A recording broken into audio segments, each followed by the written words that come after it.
in the UK, for example, I think the number one issue has been for about 20 years now, immigration, more so than in the US, because I know the US has this situation with Mexico.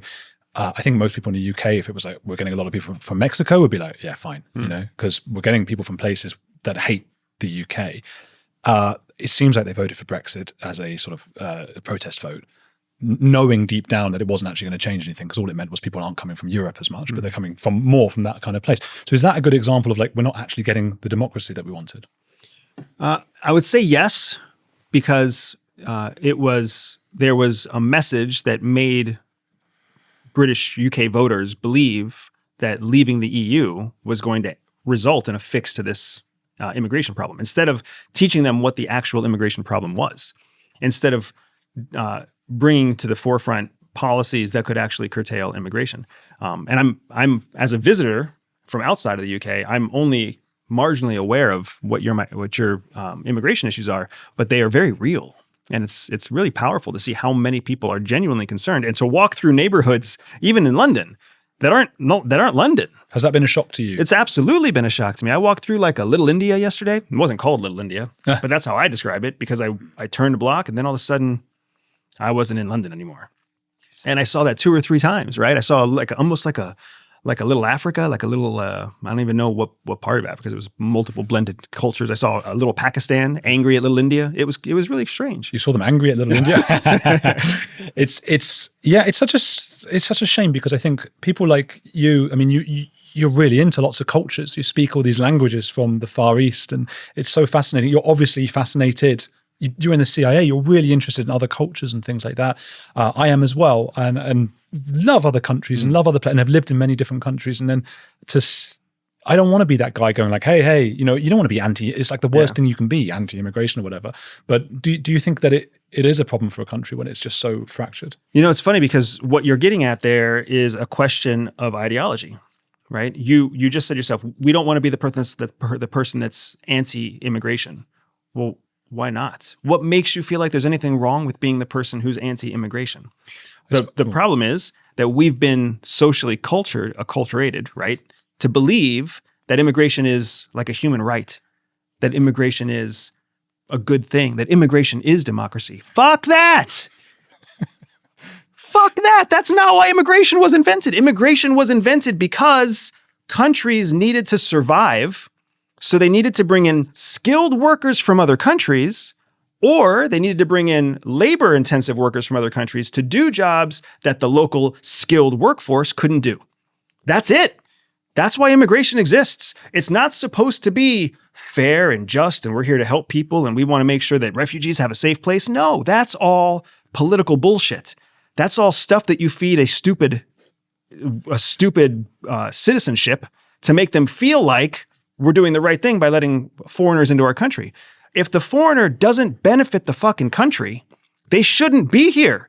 There's some other place they can go where they can benefit that country there, but that country isn't here. So when you're bringing in people who are unskilled, uneducated, and then when they come here, they also don't acculturate to your country, that's not an immigrant. That's a transplant. That's a person who's just bringing their culture, their life, their society to you to feed off of you, to feed off of your land and your taxes and your benefits to help them, not the other way around. And that's not me being anti-immigration. I am all for immigration. I come from a country that was built on the backs of immigrants who had something special and they gave it to the country that they moved to. That's completely different than giving safe haven to a bunch of broke and poor people because you feel like it's the nice thing to do. I suppose, just to devil's advocate that, we evolved with social cohesion as a big part of that, and there is a sort of desire to want to be a good person. That's part of it, and that sort of involves going, okay, can we help these people? I'm often told, Jewish family, I'm often told, oh, your guys, they were in England already, but had they been in Germany or somewhere, they'd have been taken in by the Brits, and thank God for that, and all those kinds of things. How do we square those two things, together? Do you have children? Not yet. Not yet. Are you married? Yes. Okay. Do you have nice things in your house? Nice furniture, nice carpets, nice rugs? Nothing amazing, but it's okay. How often do you let a stray animal into your house? Never. But doesn't that stray animal need a safe place? And doesn't it need a warm, clean meal? And doesn't it need water? And wouldn't you feel better if you could save an animal? I suppose though it would be that's a less direct way of doing it. When it's countrywide, you're sort of going, okay, it might be a drain on resources a little bit, but it's not going to affect me the same way as having someone actually coming and living in my house and being on my sofa. That's exactly what it is. That's the breakdown. When you let somebody into your country, what your country is your home. If you don't view your country as your home, I would recommend you find the country that is your home and go there, right? Because this is your property. If you're not invested in your own country enough to protect it from stray animals, then what are you doing here? Because I promise you, if you look to your left and your right, one of your neighbors is protecting the whole country as if it is their property. We do have a bit of a situation now. Like it's actually, I think it might be an emergency in the UK. I don't know. How across this are you? Are you, do people, because when I've been to the States, everyone's like, what the fuck has happened to the UK? Oh yeah. This is really odd. Because it's people who really hate the country and they're quite open and honest about it. They come and then they start protesting against this country. Well, in the United States, we just had riots in California where people were holding a Mexican flag over a burning car.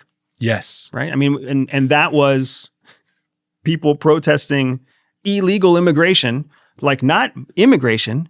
They were literally protesting illegal immigration. So already acknowledging that they wanted to protect an activity that was illicit, that was not legal. So we have many issues in the United States with immigration. You have some pretty significant issues here in the UK. I think one of the things that makes the UK so interesting is that our immigration comes from one land border, by and large. People worry about Chinese immigration. People worry about some other immigration that comes from like Cuba and other parts of Latin America. But primarily in America, it's Mexicans coming across a border to do like unskilled labor. Yeah. And there's many parts of the United States that run functionally on the backs of unskilled labor. So it is a very real kind of one-dimensional problem for us. What you have here is very different. Not to mention the fact that to get here, people are crossing oceans, almost guaranteed to get to the UK, right? Yeah. Well, they come in the dinghies from France, and there's like 1,000 a day. It's insane. It's insane. Like in the United States, they walk. Yeah. They might walk a very dangerous route, but that dangerous route doesn't involve, the idea of drowning along the way. And then no one knows what to do. Do you turn them back? And you don't want to end up, killing these people. Some say just shoot them, which is mental. You can't just. There are places in the United States where that's exactly what we do. Really? You shoot them if they come over, the Mexicans? Sometimes, I mean, there are reports in the United States. There are instances in the United States where people have been swimming across a border and they will get shot in the water. There are instances where people are climbing fences and they will get shot on the fence.